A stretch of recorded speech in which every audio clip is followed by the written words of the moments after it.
Hey everyone, this is Joey the Professor, and we are live on the Overland Podcast. I want to say out there that I hope everybody is having a wonderful day. It is snowing, icing, awfully cold here in Arkansas, but I get to visit with somebody who's sitting in one of the most beautiful places on the planet right now. So uh, I'm in lots. I'm having lots of angst and oh, I swear, I can't even come up with the words. But although most of our people that listen to this podcast are either feet based or vehicle based travel people, I like to visit with people who have expertise in areas, who have a ton of experience that we might learn from them. And this is especially one of those times. Through my friend Shane at Glacial Gear, I made contact with Patrick and was able to contact Patrick, and he agreed to come on here and visit with us. So, Patrick, welcome to the show. I appreciate you being on here. Hey, thanks for having me. Yeah, Shane actually picked me up from the airport after my first challenge. He was the first person I saw when I came back from my Wow, first challenge. how cool is that? What a great memory. Well, Yeah, he spoke very highly of you, and he did not mention that yeah. to me for some reason. I guess he wanted you to share that news with me. Maybe he thought it was still a secret. Well, Yeah, he picked me up. He picked me up from the airport. Took me over to his house. That was the first time we ever met. Was him picking me up at the airport. Uh, and oh no, wait. I think we actually met on the Florida Trail first. mm, But he picked me up. We hung out at his house, and then he dropped me off for the Ice Age Trail. oh wow. Yeah, Yeah, that's kind of his thing. The Ice Age Trail is kind of where all the glacial gear kind of started, so that's kind of his place. yeah. That Yeah, was a crazy year. yeah. Backpacked 7,000 miles and did my first Naked and Afraid challenge all in 10 months. Wow. Yeah, That's crazy. So we all know about trail names. We're familiar with trail names. Yours is very unique. Tell us about your trail name. I'm assuming it's a trail name. yeah, Where it came from and what it means and how to pronounce it because yeah. I don't want to butcher it It's right off a the bat. lot of people don't get it. So it's my name. My trail name's Dosukinuta. That's the short version. And I got the name doing trail magic in the whites. And back before I thought the Appalachian Trail was even like possible to do, because you get in that mindset when you're like working, you have a house, you have a mortgage, you're like, how am I ever going to be able to do that? So I like had a love for the Appalachian Trail from a very young age because of my dad. And I ended up going out there and I would do trail magic in the whites. And uh, I have a big thing for cartoons and ninjas and stuff like that. So like I used to be goofy and dress up like a ninja, run around in the whites with a backpack full of beer and ice and jump out and like give people trail magic up in the White Mountains as beer. Oh This my one god! time, these people would always try to name me and stuff like that when I was out there because I was like a big thing. And they would always be throwing names at me like New Hampshire Ninja, Beer Ninja, blah blah blah. Anyways, I'm doing this trail magic up in the whites, and they're like throwing these names out at me. And they were like, "What's your favorite? Okay, how about what's your favorite ninja? Do you have a favorite? Is that a thing?" And I was like, at the time, I was watching this cartoon Naruto, and there was this ninja named Dosukinuta, and he ended up like he was like my favorite at the time. This is like so long ago. Shit, this is over over 10, 15, maybe 17 years ago. It's so long ago. Wow. Um, and they were like, "Well, how about that? How about Dosu Kenyuta?" And I was like, "Okay." And then I had that as a trail name for a while, like all before I did the AT.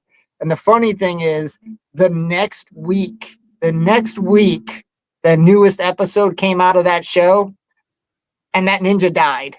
Oh no! So it's like the most obscure reference in the show probably ever.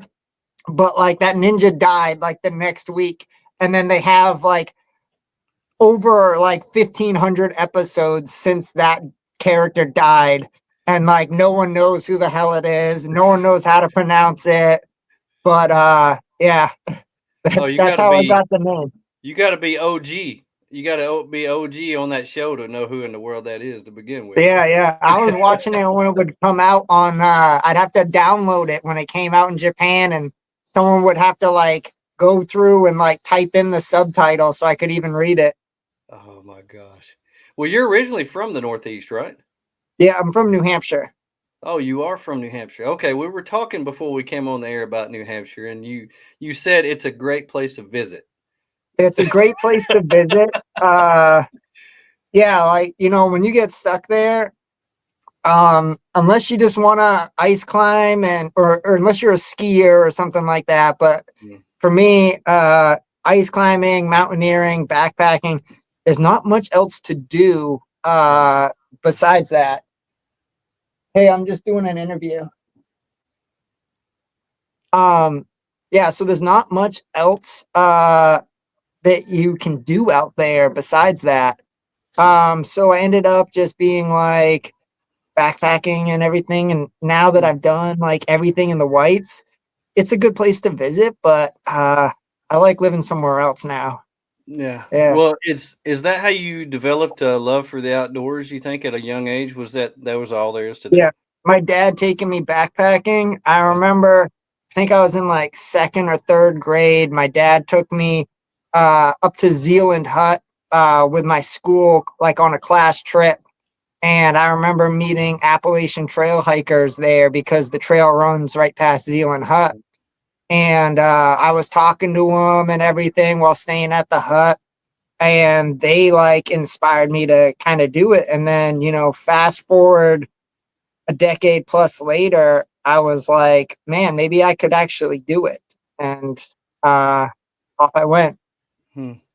So do you prefer hiking with clothes or without now? I definitely prefer hiking with clothes. You get like, you start walking around and you get like hung up on stuff.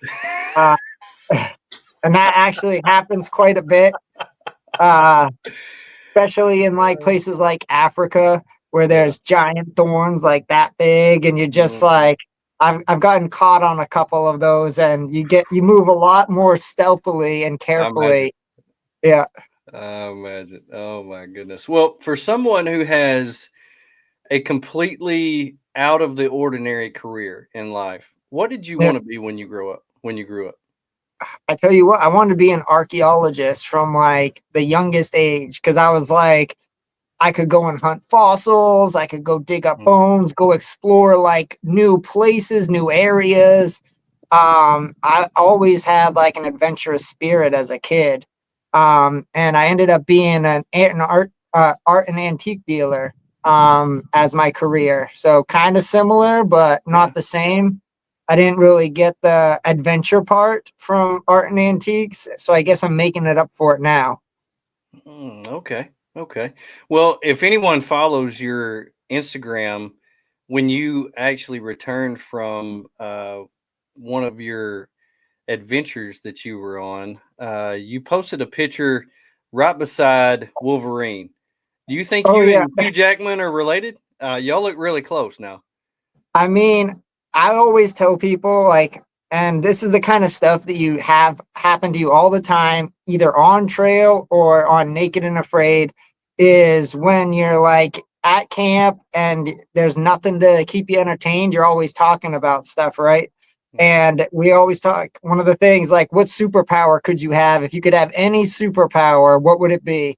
And for me, it was Wolverine because I just think it's cool that like he just keeps regenerating, keeps getting messed up, and gets bounces back from it, and that would be the one for me.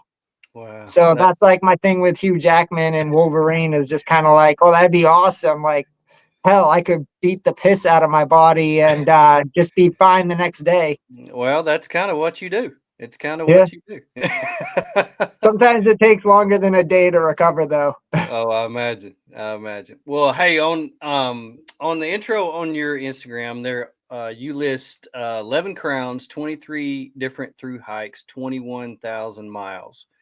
Yeah, I'm the third person to through hike all 11 national scenic trails. Which was the first? First was the AT for me. Okay, first was the AT. What was your? Which one was your most memorable? I mean, they're all memorable for different reasons, but yeah, I mean, I would have to say the Hayduke or the Oregon Desert Trail. Mm. Those are probably two of the toughest and two of the most fun that I've done, and they're super memorable. You probably posted more pictures of the Hayduke than any other one that I've seen recently on Yeah, your Instagram, and some of it, it's just incredible looking. I yeah. I mean, never even it's seen any like picture of 700 miles or something like that, and you go through every national park in Utah. You go through Escalante, you go through Dark Canyon, and then you go east to west through the entire Grand Canyon. So in 700 miles, that is so much bang for your buck versus thinking like the PCT or the it. AT, where you're hiking hundreds of miles in the forest or something like that, not just hitting national parks nonstop. So it's just like I tell people, you're just getting beat up with views. Like you're just like, how am I supposed to get any miles in right now? It's so gorgeous. That's true. On the log trails on the AT/PCT, you go through a whole lot of nothing for Yeah, long periods of time, especially on the yeah, AT when you're just going through the forest and all you're seeing is trees. yeah, I can see what you're saying. You got to stop all yeah. the time and take in the views.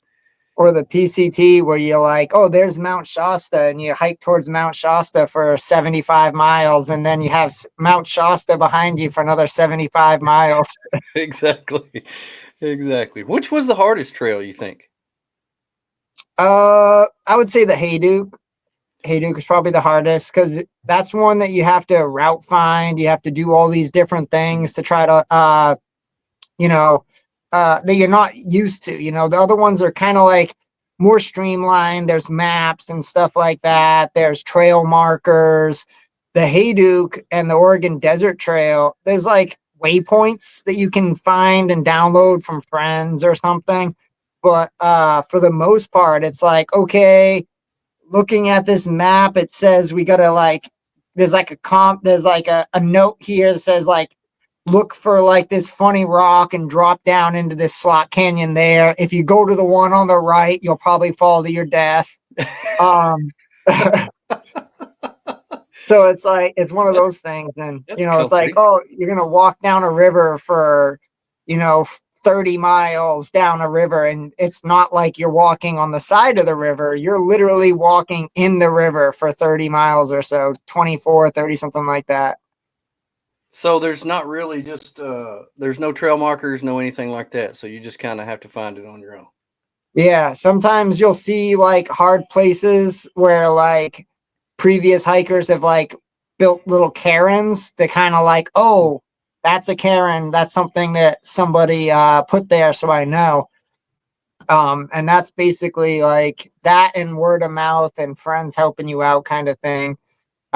Using GPS, you can download some routes that help you kind of navigate it, but it's definitely not like just follow the blazes. You just kind of have to piece it all together. Yeah, okay. Yeah. I see. What's your on the long trails when you're through hiking, what's your daily mileage goal? What give us an idea of what your goal is. I mean, I would say like a minimum of 40 miles a day. 40. Yeah. That's a lot for Yeah. I a think my normal person. biggest day was 82 miles in Florida and 77 miles in on the CDT in Wyoming. Is that 24 hours straight? Yeah. Okay. Were you Yeah. trying to set a personal best or something like that when you Yeah, did to that? see how far you can go. Mm, It's like when you get out there, sometimes you'll be on a trail and you're like, oh, well, I wonder how far I can go in 24 hours and mm, just walk and see. But yeah. for the most part, at like 2.5 miles an hour, uh, like average pace, like 40 miles is pretty easy. Yeah. Yeah. It just depends on stopping is where it kills you. Yeah. Hmm. Taking breaks and like stopping to eat lunches. I'll like when I'm doing my food and everything, It's mostly bars and stuff like that, like Hmm. something that I can eat while I'm walking. So I'll just keep like walking and eat and then stop when I get water and stuff like that. But for the most part, I don't sit around too much, depending on unless it's the Hayduke, then I'm like Yeah. in awe all the time. Yeah. Well, that was one of the things that I wanted to ask you about because I love to talk about gear, and people who listen to the podcast love to hear about gear. So I wanted to go through just some major things. I didn't want you to go through your whole kit, but I did want to talk about uh, your food system. Do you feel like that you can eat anything now? Nothing bothers you. You don't get tired of anything, or Yeah, no, how you like do food? people actually like get annoyed with me by the fact that I can eat the same thing every single day and not get tired. Like right now, I'm just eating white rice with venison every single meal, every single day. That's all I'm eating. Okay. um, and like on trail, like I have my staples and stuff like that. Like I make like a bomb mac and cheese, which you use like I like just making regular pasta, and I'll boil that, add some like Velveeta. They come in like a rip packet. So I'll Hmm. rip that, Hmm. squeeze that in, mix it up. Then I'll get pulled pork from Walmart. Hmm. And they got this really good pulled pork. I'll put that in there, mix it all up into one big thing. And then I'll take chips or Cheez Its or something, just crumble them up and put it on top and just add that crunch to it. Hmm. That's my go to dinner out there. Um, Something that Naked and Afraid changed me on though is like, man, like once you've gone, like 14 days without eating anything and you're still like competing and doing different stuff, all of a sudden, like I don't get hungry anymore. Like I have to kind of Hmm. almost set like an alarm or something like that to like know to eat. Cause like some days I'll go like a couple days and I'll stand up and I'll be like, whoa, Mm. I'm kind of dizzy. I better eat something. Yeah. Uh, but like, so I don't get hungry. I just know that I need to eat. Okay. Do you when you're on trail, do you cook or do you cold soak or do you just eat bars or what's the normal for you? It depends on the trail. It depends on like what I'm doing to get out of the trail. If I'm doing a trail slow, hanging out with friends, or if it's cold or something like that, I'll bring a stove. Um, Otherwise, like I've gone like so long without even having like using my stove that I've sent it back on different trails. Hmm. I like making sandwiches a lot. Like I'll just buy a whole loaf of bread, make sandwiches, tie it up, or I'll buy two rotisserie chickens and I'll just Mm. debone them and stick them in a Ziploc bag with a block of cheese. Mm. I'm definitely one of those guys that eats cheese like a block of cheese like a candy bar. I'll just sit there Yeah. eating it as I go. Oh, well, that's one of the things when we were traveling up into the Northeast when we were going to New Hampshire and Vermont. I didn't know that Vermont had a cheese tour.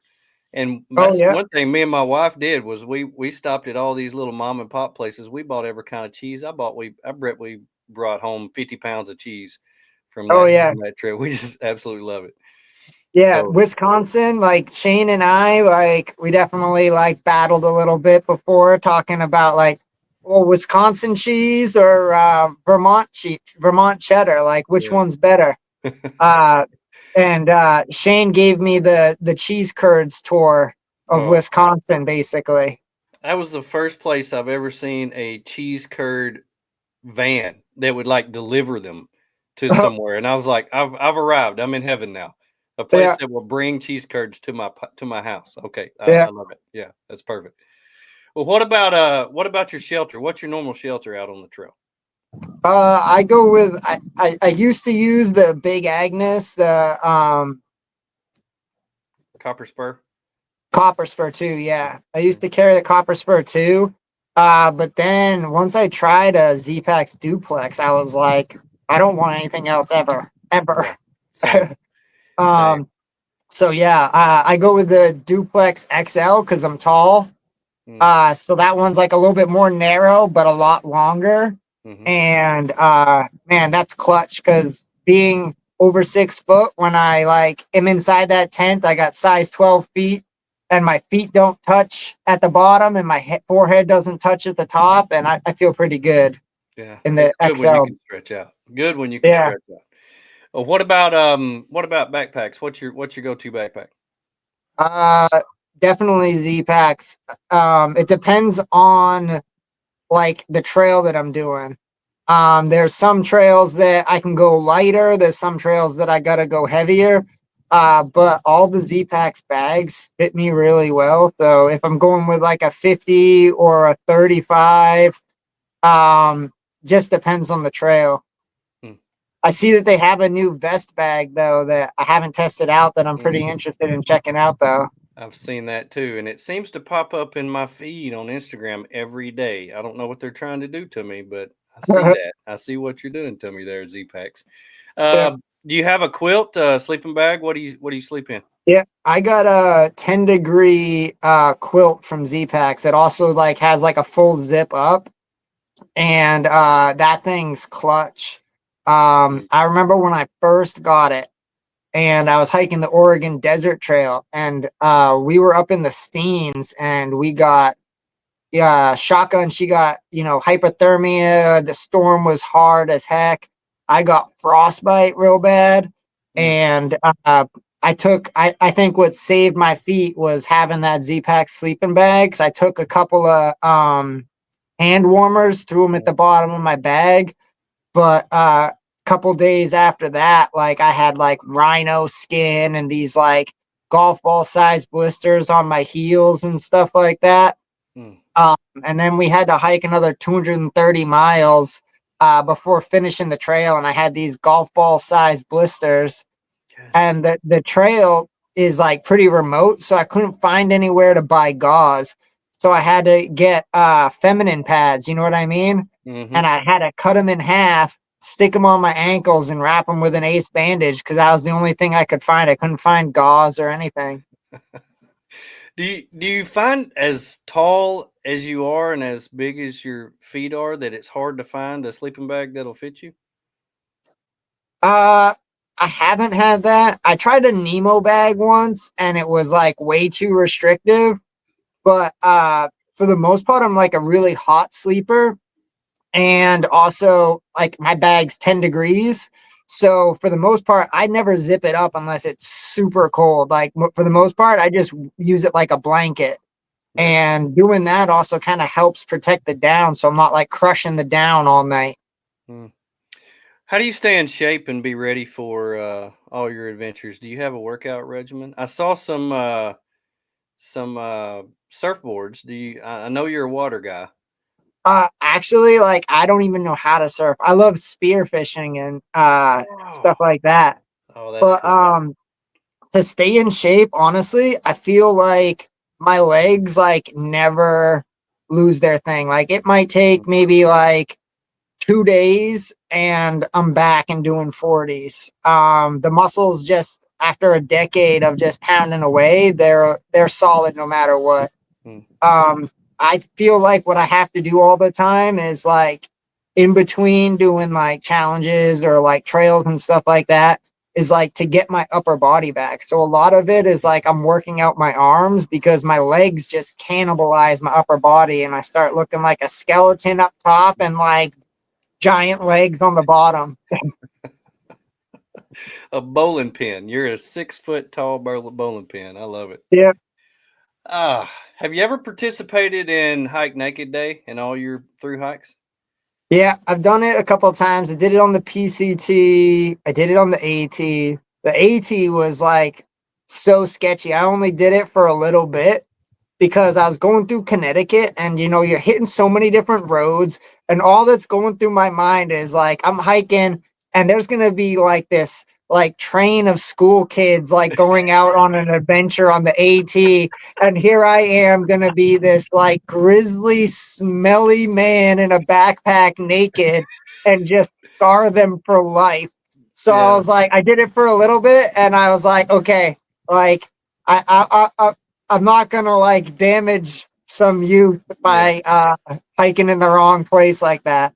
Oh my goodness. On the PCT, it was easier because where we were, it was like snow and there was nobody around.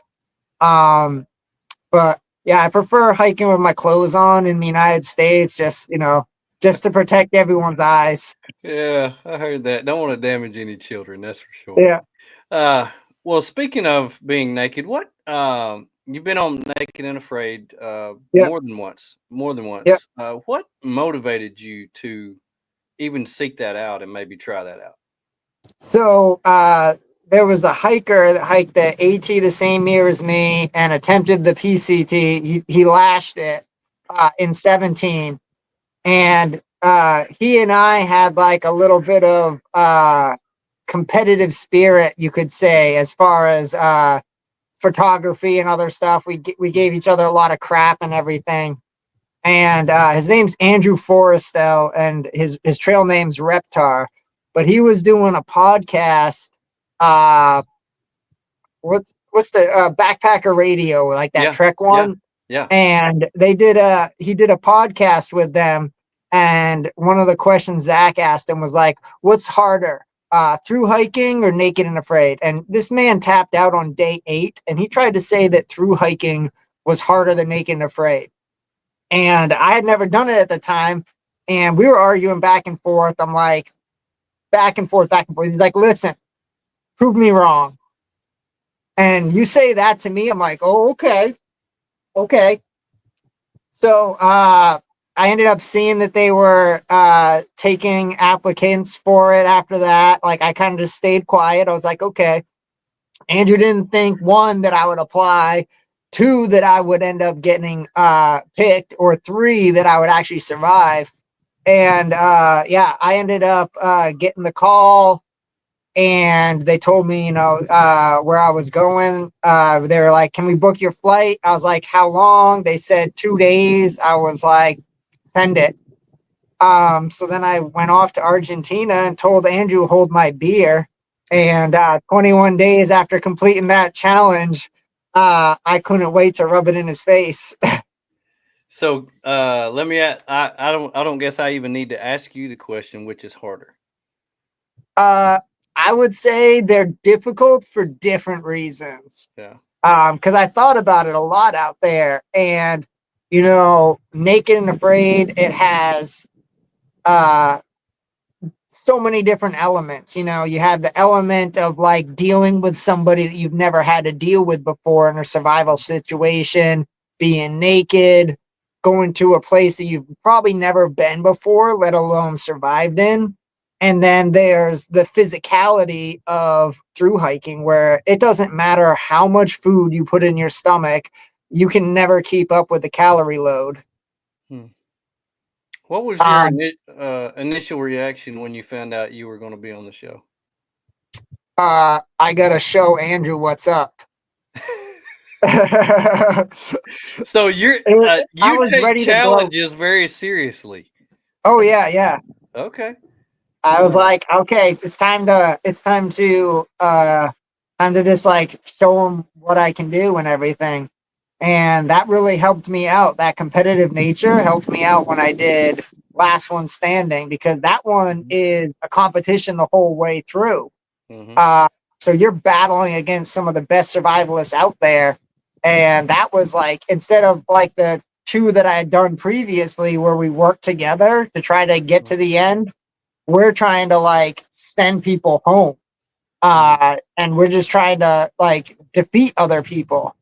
Yeah. And so that was like where my competitive nature really shined. Mm.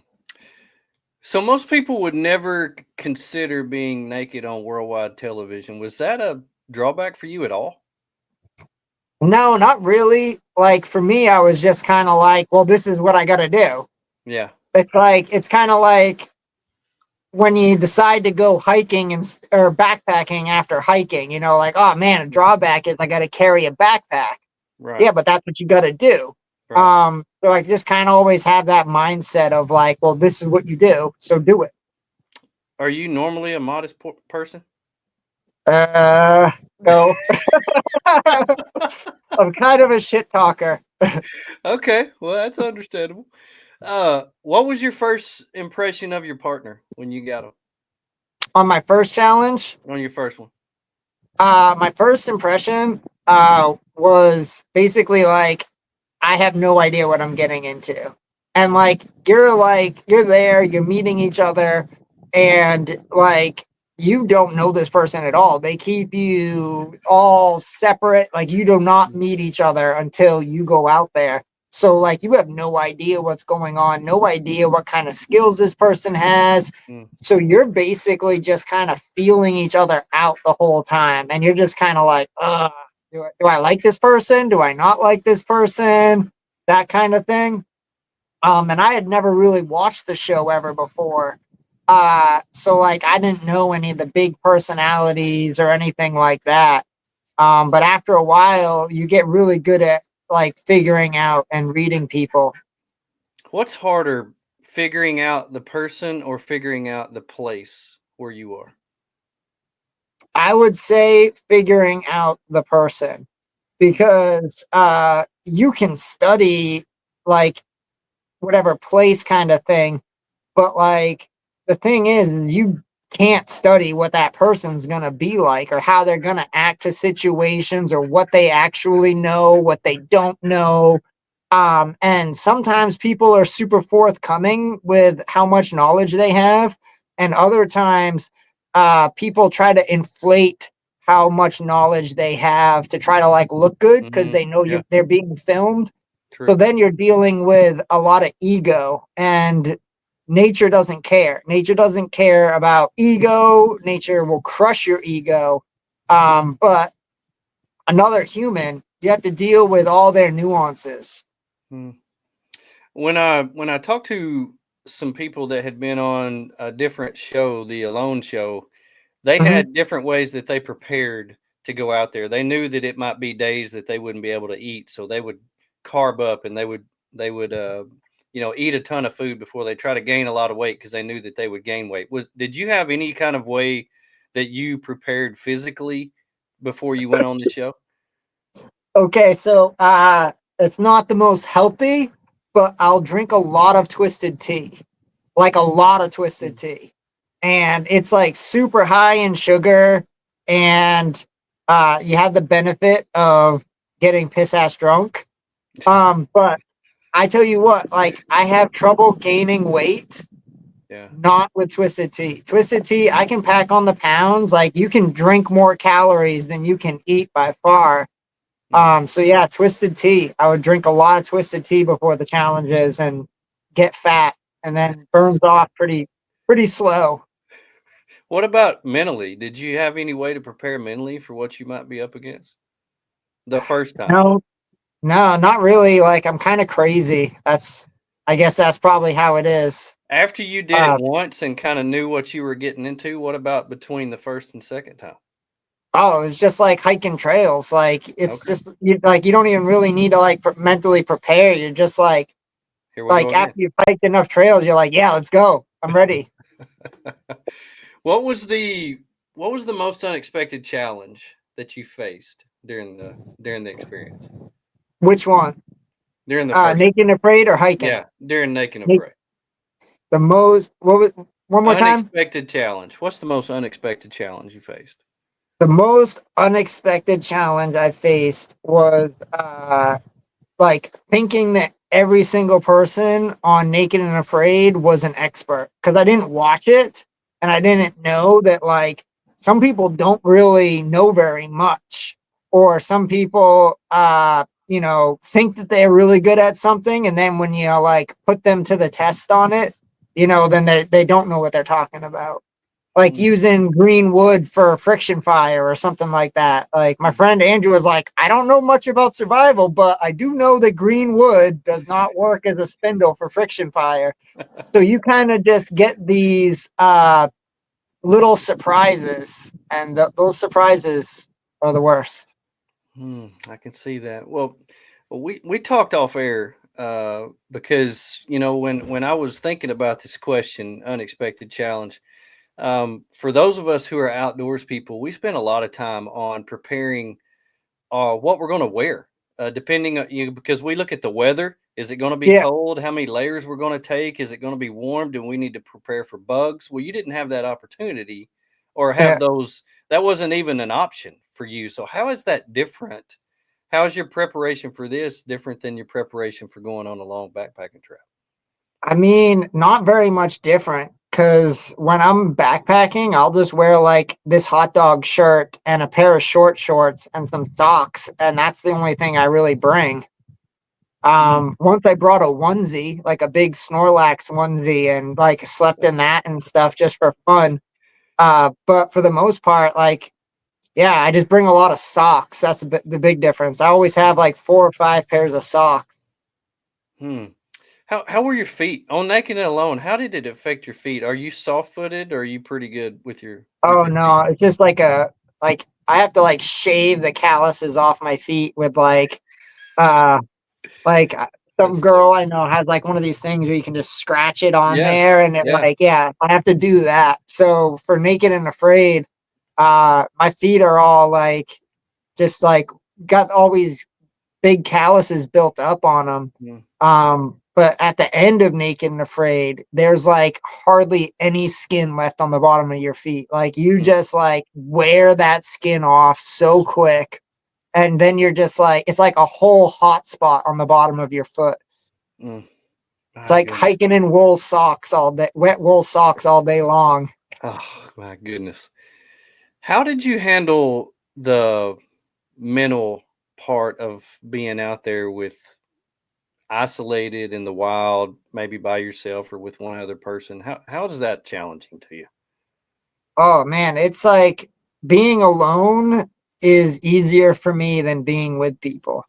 Um, I am the biggest introvert there is. Like, if anything, the thing I have the most trouble with is talking to people or dealing with people, stuff like that.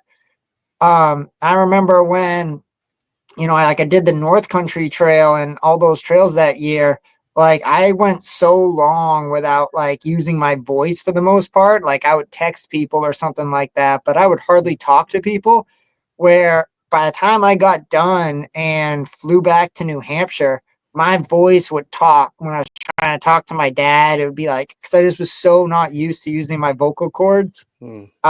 So yeah, being alone, I think it's one of those things where the more you're used to being alone, the harder it is for you to be social and be in social situations. Like you just get so used to it, you become like a hermit and you're used to being alone, and Mm. that makes stuff like dating and stuff like that hard, or Yeah. responding to text messages.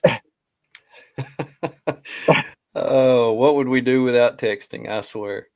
Uh, I'm the same way. I just soon somebody texts me is call me. Don't call me. I don't want to talk to you. Um, Right. what was your strategy for finding food and water when you were out there on alone? I mean, on Uh, naked and afraid. Well, on my first one, we had fishing hooks, so we ate a lot of. I caught like 42 fish or something like that. So we caught a lot of fish. I got a beehive that I found. Basically, you're just kind of like you don't know what's gonna be there. Like they don't tell you, oh, you got river that's gonna have fish in it. They don't tell you anything. So you just kind of go out there and like take the skills and stuff that you know and put it to use. Um, I know when I was on that island in the South Pacific doing castaways, we saw hogs, but and they were shitting in our water, but we had no fire, no tools at all. Like we didn't have any starting items. So we went 8 days drinking hog shit water without Mm, being able to purify it, and no way to get food really. So then we migrated, went down to the coast, and then once we got to the coast, it was just a smorgasbord of food. I was finding all kinds of fish, spearing crabs and stuff.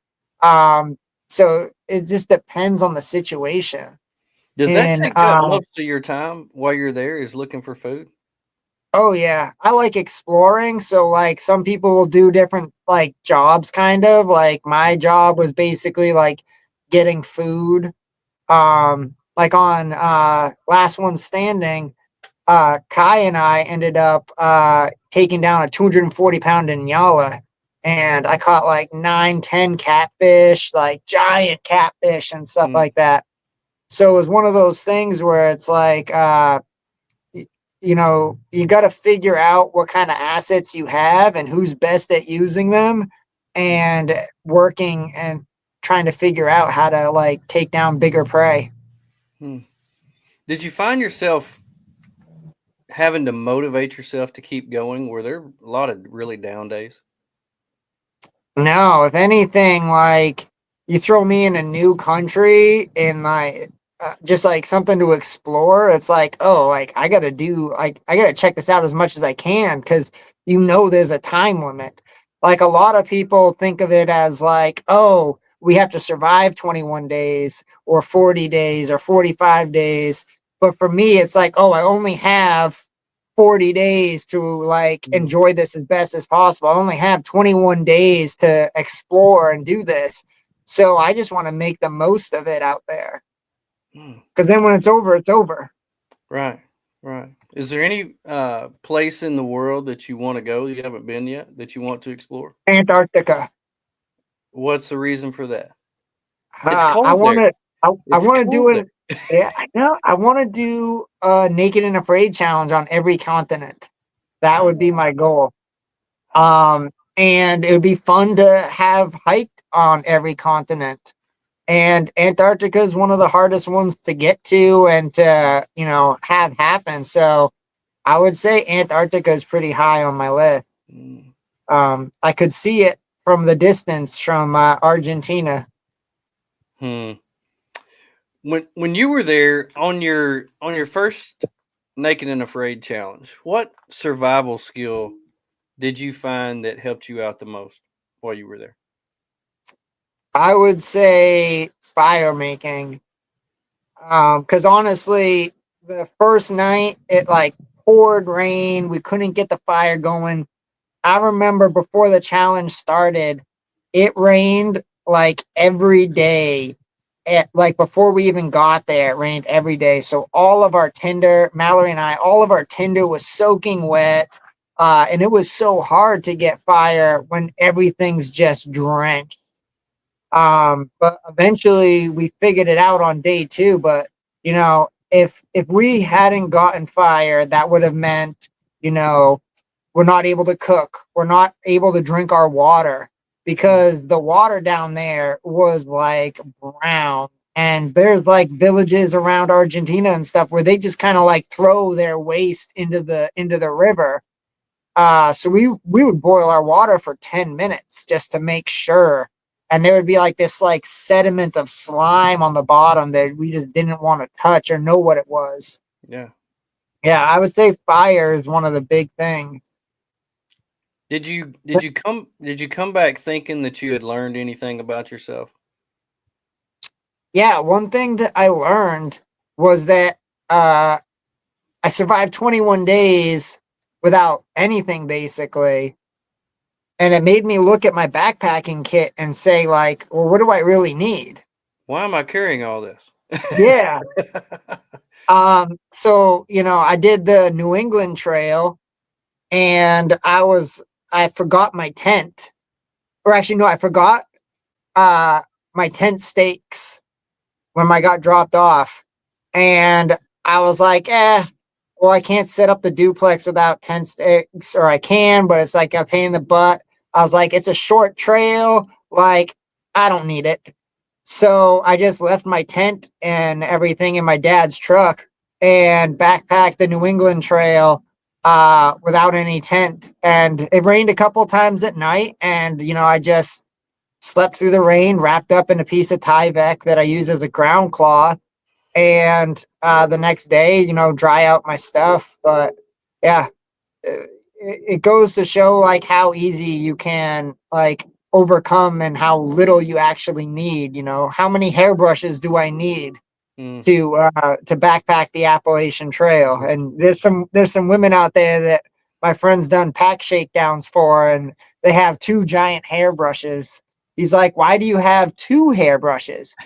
And I remember he tells me this story. He's like, she scoffs at him. She's like, "Have you ever tried to get hair out of a hairbrush without a second hairbrush?" That's a good point, but Yeah. okay. Yeah. Okay. Well, do you find yourself nowadays, after you've been through several of these extremely hard challenges and all these through hikes, that you're just used to things that most people aren't used to, that you can sleep through anything, that bugs don't bother you, that your body Oh just yeah. becomes accustomed to certain things? uh in Castaways, the first two nights had like the worst bugs ever, right? And Heather and Andrew are screaming. They're like, I can't sleep. I'm freaking out. And I'm just laying there like, just shut up. Just go to sleep. They'll go away when it gets colder. They're like, Like if you watch it, you can see me just like there in like the fetal position, just getting bit up by bugs and stuff like that. I'm just like, it's not that big of a deal. They're swatting them. Everybody. They told me afterwards, like when I met everybody, like Bulent and them and Kira, they're like, "Oh yeah, we didn't sleep for the first two nights. We couldn't sleep because the bugs were so bad." And I was like, "Oh yeah," I just was yelling at Andrew and Heather to stop complaining. Mm, my goodness. Well, if there's one thing that it is really hard to get used to, it's probably bugs. Yeah, In a normal person's life, those are the hardest things, because whether you get used to the bites, the sounds, and things crawling on you, is yeah, it's just not fun. It's just yeah. I think for me, and this is why I say like I'm kind of like a bit crazy. That's why I can do it. Like for me, the worst and hardest thing for me is coming back.